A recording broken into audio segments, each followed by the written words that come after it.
Hey guys, Daniel here and welcome back to the Finance Channel. Here today we're going to be going through exactly what is happening with the markets here today. I don't mean to fearmonger in any way or kind of overblow the whole situation that's happening. I'm just here to bring you the news and give my interpretation of what's happening and what I'm doing in this situation. I mean, the market just fell, or rather the Nasdaq just fell 2.46%. in a single trading day, a move that we haven't seen in quite a while. And I mean, this is on top of the downtrend that we've seen in the markets over the past kind of week or two here. I mean, the market's gone from pretty high levels, over 14,000, and it's now in the kind of mid 13,000 range when we look at the Nasdaq. And I think this is mainly because of two catalysts. One, a rotation out of tech and into value plays, and two, the fear of inflation. Now, I think this dip that we're seeing is very closely correlated to the dip that we saw back in September. I'm going to go out about 6 months here. And you'll see that back in kind of September to late August, tech valuations were getting very frothy. It was almost like tech stocks had gone up in a straight line since March. And what we saw was investors sell their tech stocks and move into value plays like Wynn, Disney, Nordstrom, Macy's, etc. Because of that, the Nasdaq dropped around 15% and recovered shortly. Then it took another dip on fears of the election, and then everything was forgotten, and the market went from around 11,000 to over 14,000. Now, I think this situation that we're having here is very similar, and you'll see why. Back then, what sparked the dip was overvaluation of tech stocks and a rotation into value plays. In my opinion, we're seeing something very similar happen today where we have a lot of tech stocks like Tesla, Enphase, Etsy, Fastly, Cloudflare that have been going up in practically a straight line over the past few weeks and months. And they might need a bit of a breather, which is what we're kind of seeing now. In my opinion, if this is really the sole catalyst of this, just a rotation out of tech, just taking a quick breather, this is something that we may expect to continue. When I'm talking about this downtrend may continue over the next couple of weeks here, and I think we'll see something very similar to September, October, where we get a bit of a V-shaped recovery, if you will say. Now, I think that the market could kind of level off and not move at all for the next few months. Why? Because of the longer-term fear of inflation. Now, inflation is something that a lot of people are worried about since interest rates are rising.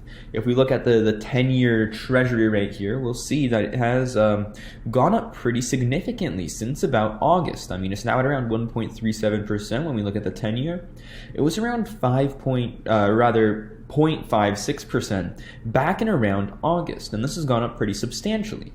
Now, investors are looking at this and they're saying, oh no, if interest rates are going to go up, that means there's going to be less access to money, which means less people to put money into the stock market, which means stocks will crash.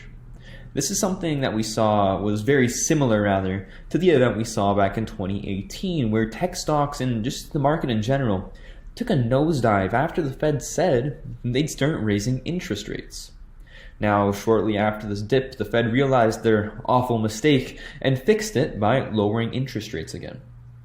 Now, this is something that we're seeing is very similar to what's happening now. It's almost like a preemptive kind of overreaction to the news of inflation. Inflation data is expected to come around March and April, and investors are looking at this as a sign of how well the economy is doing and how this translates to inflation. If inflation goes up, the central bank may be forced to raise interest rates, which would be very negative for stocks. So it's almost like the market is preemptively preparing for this. And that's one of those kind of negative catalysts that we have. If that does come to fruition, stocks could take a tumble. How big of a tumble? I'm not sure, but it could very well be something that sparks a bit of a downtrend or a crash possibly for the market if we do end up getting that giant inflation that a lot of people are talking about. Certain experts say that we're going to be seeing 20% inflation year on year. Again, this is possible, but only if the economy gets back on track. One of the ways you figure out inflation data is by taking the velocity of money. That's one of the main things that you factor. The velocity of money is how many times $1 is exchanged throughout the economy before ending up in a savings account or a bank account or stocks, real estate, etc. Now, this number is significantly lower than it was pre-pandemic, around like 30-40% lower than it was back then. And this directly correlates to inflation. If this number goes back up, we could see inflation spiral out of control. Now, the central bank says this isn't something we should worry about, as the economy will take years to get back to where it was just a year ago. And this is kind of one of the things that the central bank is saying, and is one of the reasons why they're saying interest rates will stay low for the next 4 or 5 years, along with inflation, which will stay low for the next 4 to 5 years. So you almost have these two sides battling. One is saying, oh, inflation is going to come. The economy is going to rebound, inflation is going to come, and this is going to be horrible for stocks, and everyone buy gold and Bitcoin. And the other side is saying, no, stocks, real estate are going to do just fine, because interest rates will stay low because we're going to take a while to get out of this economy. We might even see what some people are calling a frugal decade, where people aren't spending as much, going out as much, and really just investing their money and not spending as much money as they would previously. So these are kind of the two catalysts that we're seeing now. And it's very interesting how these two catalysts almost line up perfectly with the two dips that we saw back in October and September.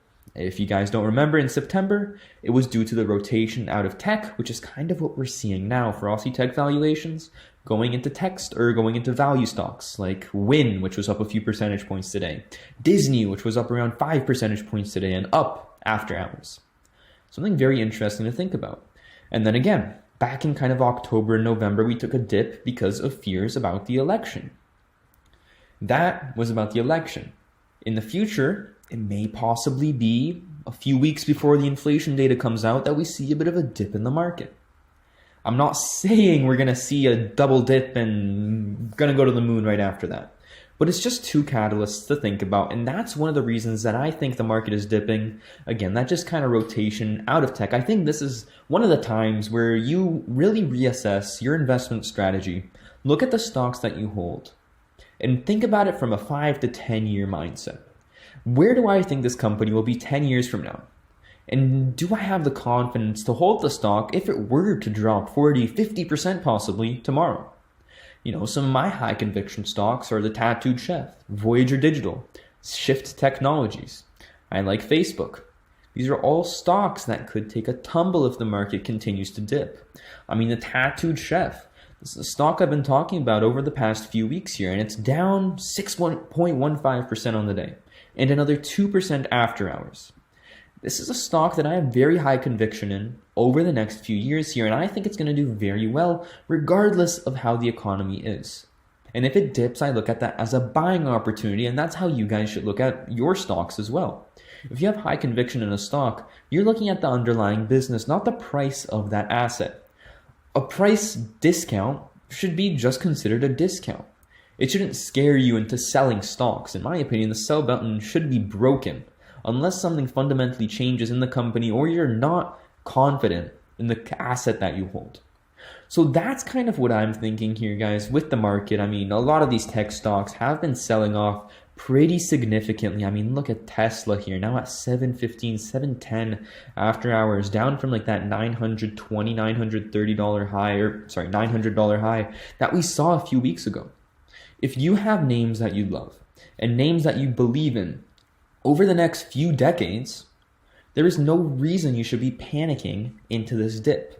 Instead, you should look at it as a buying opportunity and figuring out ways to add money to your portfolio. And I think this is really a time to reassess the situation and maybe take some money out of value and put it into tech.